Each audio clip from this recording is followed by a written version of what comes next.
went up in, where is that, over in Russia? Estonia. Yeah, yeah. Have we gone over there? Tell us. Oh. Tell us. We haven't done that yet. No. Oh, you haven't done that yet. Oh, well, all right. Go ahead. We're rolling now. Oh, you want me to go into the Estonian? Yeah. I was invited to go over there by, I don't know who the conductor was other than Dr. Schuler. You know Dr. Schuler down here, and so he told me about it, and he said that they want you to go over there and conduct Amen with a traveling with a universal choir. I said, well, where will you go? He said, you go to Estonia in Russia. And that's where the choir be when he told me about the 25,000 people that I was supposed to conduct. And so Dr. Schuler went, and he preached one Sunday, and I conducted the choir through at his sermon there, and I didn't have but one song to do, and then I taught them how to clap their hands on Amen. They sang Amen, and then I taught them how to clap. But everybody at first was clapping on the wrong beat. You know, they started off, and I was singing it, and they all started Amen. And I said, oh no, you got to start all over again. And they finally got it, and everybody clapping on the 2 and 4, and that's where we got it off. Went off fine. And that's where I go. Everywhere I go, I teach them how to beat it. But once in America, you don't do it but once, and you can get it, you know, because we're used to the other beat. But I don't know why that they beat it wrong to begin with. But we can get to different beats in the United States quicker than any other people that I know of. Jester, how? Fix that curtain back there. Yeah. Let's hold on just for a second. Tell me which one it is. Tape's rolling. Jester, you were an athlete. Yeah. What switched you to music? I've always been musical. I just wanted to do the athlete enough to let them know that I could actually do it. But music was always on my mind from the time I was a kid. But I wanted to let them know that I could play football as small as I was, and then sing in the glee club too. So they learned, and I worked in the glee club as a freshman and sophomore too, up at the University of Massachusetts. I worked as well as played basketball and football, but I liked music better than anything. I've always liked it, and in groups and so forth. Even as a child, I loved the music better. And now that I'm older, I can figure out keys and so forth much better, you know. And I'm just crazy about music. If I lived as long as I thought wanted to be useful for music, I'd live another 15, 20 years. But I know that's not going to happen, so I don't even worry about it. But I do love music. Was there one person or one incident that made you decide that you wanted to be in court? Hall Johnson. Hall Johnson was so he was so versatile in his conducting, and of course he was a big man, over 6 feet, you know, and long arms, and they fascinated me, the way he used to raise his arms and conduct, you know, like he's drawing pictures and things with a chord, and he'd do those things the chord, and I'd sit at home at night and try to form the same chord with singers. I used to do a lot of that. I don't do it anymore because I learned how to do it, and it helps you out with choirs. Yeah. How do your songs affect people? Well, they are very effectual. Most of them of my songs, and most of my songs are songs we would call secular songs, and not the very old serious ones that the slaves picked out. And I write a lot of crazy verses and put music to some of them, and that gives a variety program, you know. With I write a lot of verses. I just create them. Just they come to me, you know. What is one crazy thing I ever do? I heard that Mr. Washington, when he was just a lad, chopped down his daddy's cherry tree, the best tree that he had. So when his daddy came back home and asked who chopped the tree, George Washington stepped up and said, "I cannot lie, 'twas me." So he pat Georgia on the head and then made this reply: "Someday you'll be a president, my boy. Don't ever lie." Now, when I was a little chap, some 80 years ago, I cut my daddy's cherry tree for what I didn't know. Well, sir, when he came home that night and saw that chopped down tree, he tore a branch from off a limb and then made straight for me. "Who cut my cherry tree?" he cried. "'Twas me," I calmly said. And don't you know he patted me, but 'twasn't on my head. And I got a whole book of all those silly things, and that I can keep the kids laughing or young people laughing and things, and work them like the devil, 1 hour after the other. just come up with one poem like that to get them laughing, and then start to work again right on top of it. They say I'm a slave driver, but I've used those poems so effectively. And then ghost stories. I've got a whole lot of ghost stories that I just made up, and I can give them a whole evening of just different stories, you know. Jester, what do you do when you go into a classroom of children? Huh? What do you do when you go to a classroom of young children, a music classroom of children? I have a lot of poems that I do with them and teach them with children's songs. I haven't had to work with little children in a long time, but I know where to find good songs for little children. And then the older people, back when I was a kid, the older people used to sit around. My grandmother and all of her contemporaries used to sit around and tell ghost stories. Oh, I know so many blood-curdling ghost stories, you know.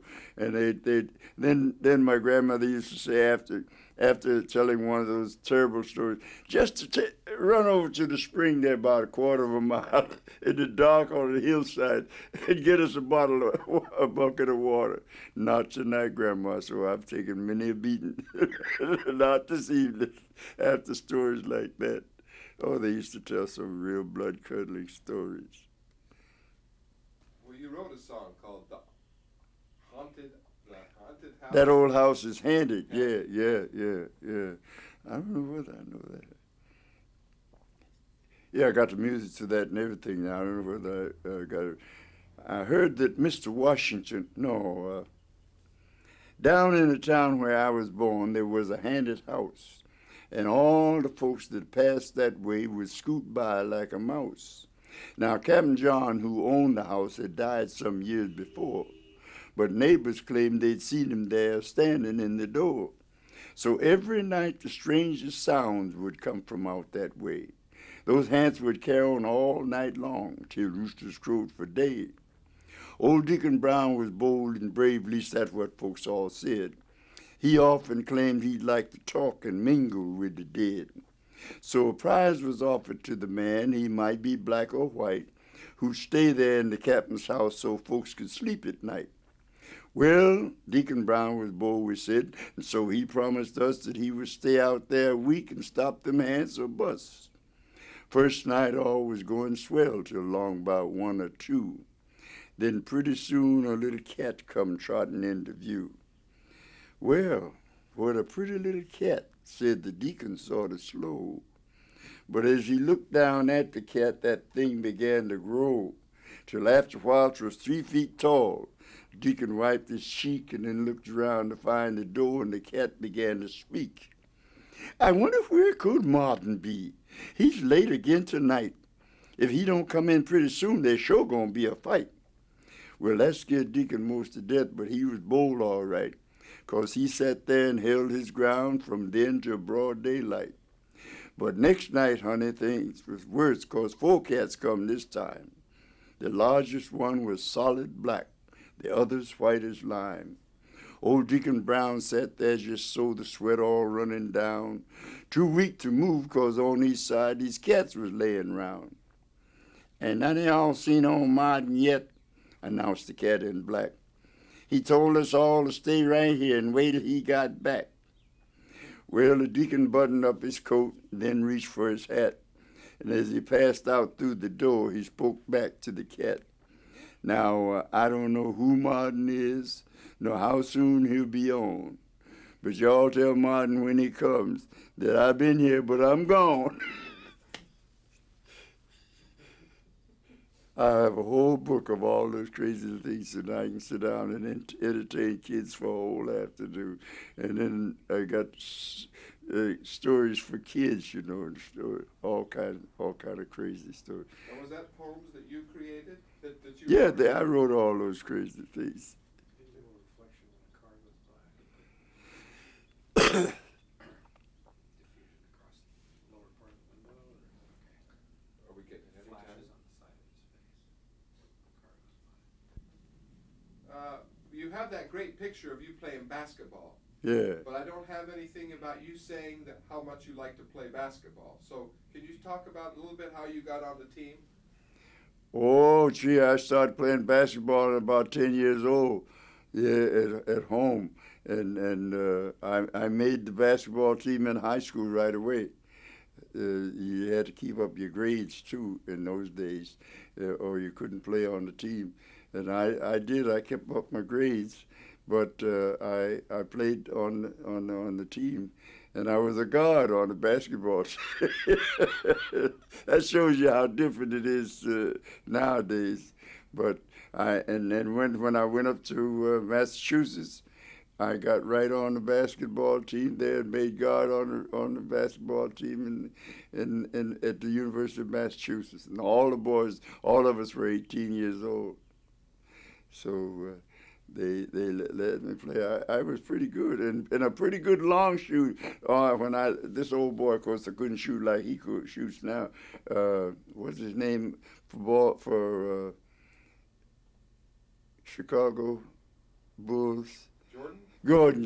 Yeah, I was like that. I could sink them right in there. but I wasn't good. I wasn't a real fast player. So I'm glad I quit.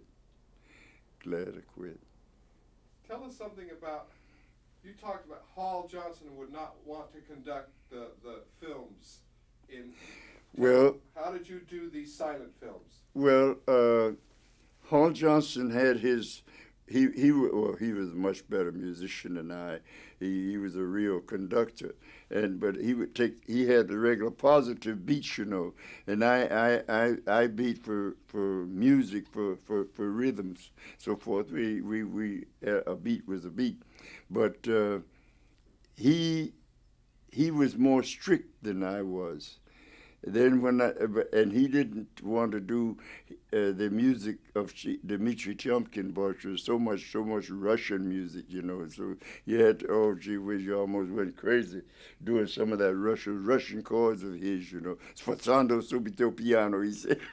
I can see him now. Sforzando subito piano. Shock. Oh, he was crazy.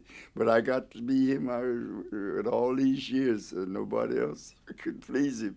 So he used me all right. But he was wonderful. I just love him to death because he was a musician. Then he was a gentleman, you know, beside everything else. He was really music. But he could hear anything, had absolute pitch, you know, and all that stuff. He was everything. You talked about, did you actually conduct the mood music for silent films? Yeah, that's what we did. Dimitri did most of that. I take his score and try to rate it and try to get his beats the best I could, and I worked with him like that. But I had white and blacks. There were more white singers than black in the choir. Well, I'm wondering, what I want you to do is, since some of the people that are seeing this, they won't know that there wasn't sound on the pictures. Can you explain that you used to do the live choir to a silent film? Yeah, that's what we did. Could you explain that? Because the people who listen to this don't understand that. Oh, well, I'm reading the score, you see. I have my score here, and I'm reading the choral score, which is the same as his own score. And I'm working with that in the choirs in the places where you all are, you see. And we're just doing that, or sforzando, and giving all kind of things to form different moods on the scene that is going on. Other than that, I don't know what you're talking about. Well, was this for a live audience watching a silent film? Yeah. You would do the live chorus. Yeah. Hardly anyone knows about that. They don't see the chorus. Oh, is it behind the screen? Oh yeah, the chorus is behind the screen. We're making the music that comes up to another channel. You don't see the chorus at all. Oh, okay, maybe I misunderstood. Should we pause just a second so we don't get so much of me? And I'm looking at the picture and conducting this choir right on the backstage of the theater, and the audience doesn't know anything about it. That's what I want you to explain. Yeah. Could you explain that, how that works? Well, people come into the theater to see a silent. we're backstage, and we're looking at this picture too. You see, and I'm looking at my music, and they are too. And I'm watching the picture, and I'm taking all the movements and everything, and they're watching me and so forth. So you got to know the music very well. Let's do that again. You've got to know the music very well. See, when I give it down like this, that's the reason I do the same thing he does for coming up with the music and going down, you see, and a little shady. Sforzando is like that. Then right on, and we're going chords. And you're watching that film inside here. And the choir and the people in the theater are watching it on the screen, but you got a screen up there where you're watching what's going on, and you was doing everything. And you open the door, here comes the guy through the door, and you hear the door shut, and so forth, and you're just walking right up. But this choir is reading like mad. All Catholics and Jews read, but they're musicians. I'm telling you, you got to be a musician, and you got to know your parts. You can't just fool around there and look. You know, you got to know what you're doing. Because and Dimitri is looking at me, and he can tell whether I'm making the right kind of beat or not. You know, and walking just like that. Sometimes my arms get sore, but I'd had to go right on just the same. But I'm so glad I worked with him so long, you know, for 20 years. Yeah, up and down. And he was when it came to notes, sharps and flats, he was all Dimitri, all musicianship, you know, no friendship. Sometimes he'd get mad at me, you know, wouldn't speak to me for a week, and then he called me up, come on, boy. How many performances would you do with his scores to these films? Was that every day? As long as the film ran? No. We do only one take. We go over there. It may take us 2 days to do the whole picture, and then we're through. And that sound just goes with the picture. Yeah, we're through. I don't think we ever went over 3 days. But he has a lot of music because he was all sharps and flats. He didn't play with Dimitri Tiomkin's music. I'm telling you, I learned a lot of music with him.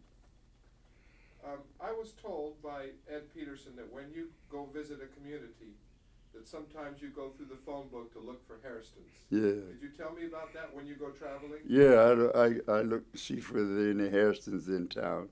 And if I am, I know that they belong to the same family, white or black. They come from the same family.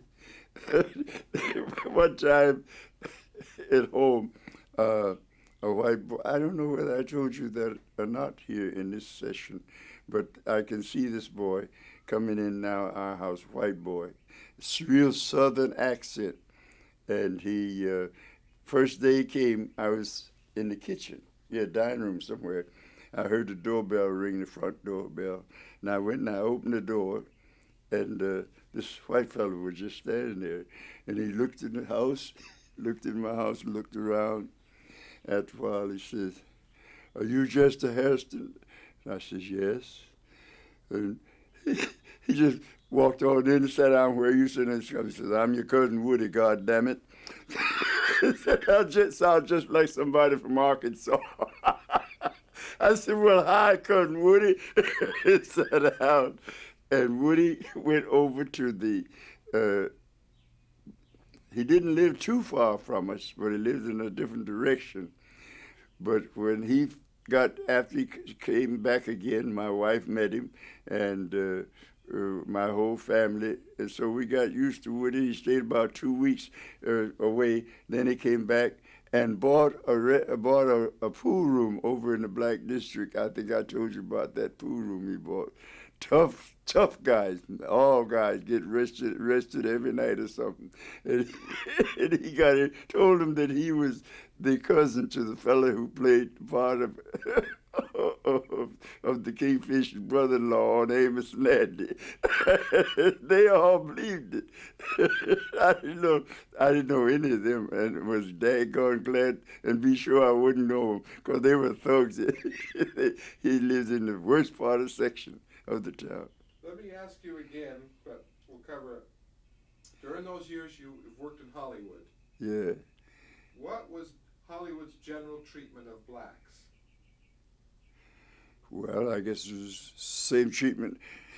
I didn't see much of Hollywood when I first came out here.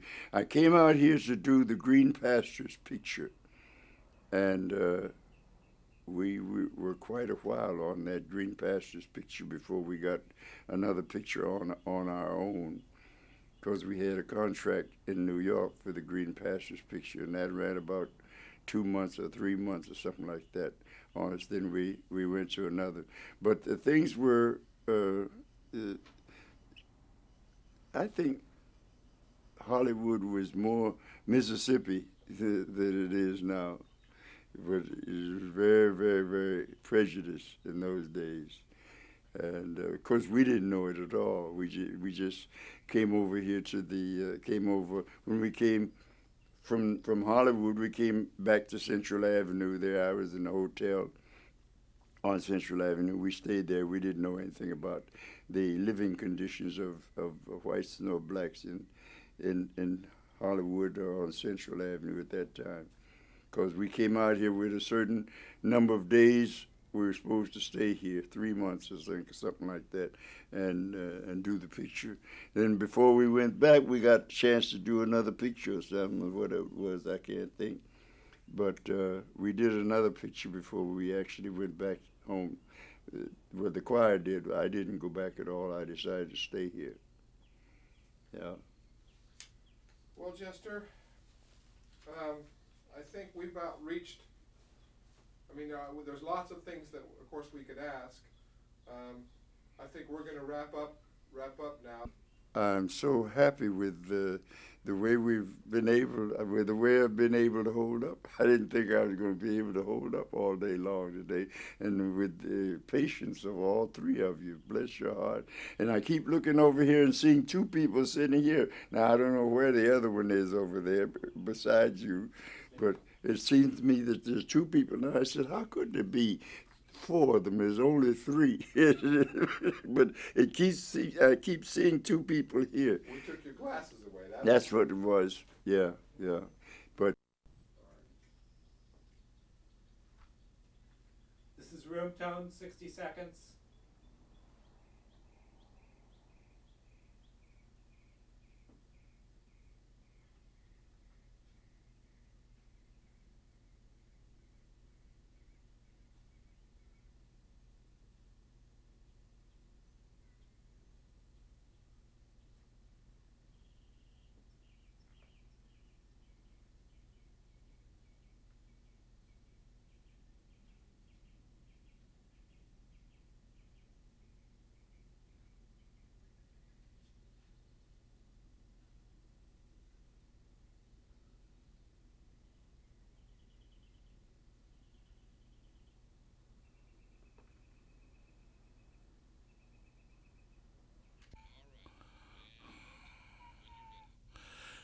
Take one, Mark. Around the world, whether he's conducting the Mormon Tabernacle Choir, a school or college or community concert, a church choir, or the 25,000-voice Bridges of Song Choir in Estonia in the former USSR, this world-renowned consummate artist is the Amen Man.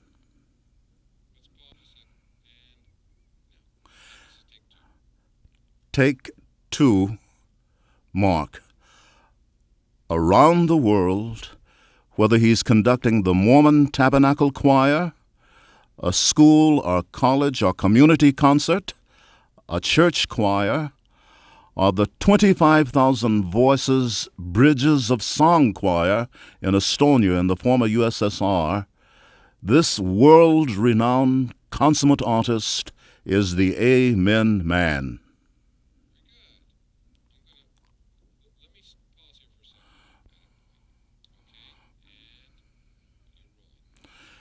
Take three, Mark.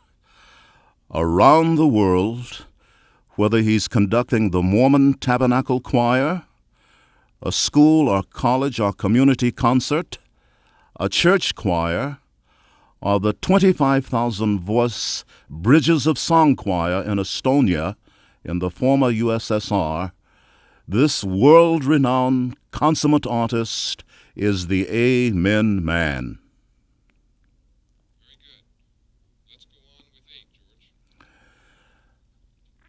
Take one, Mark. Jester Harrison, still going strong at age 93, is one of America's national musical treasures, the living father of the Negro spiritual, the dean of African American choral music.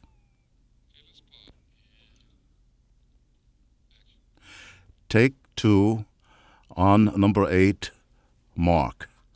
Jester Harrison, still going strong at age 93, is one of America's national musical treasures, the living father of the Negro spiritual, the dean of African American choral music.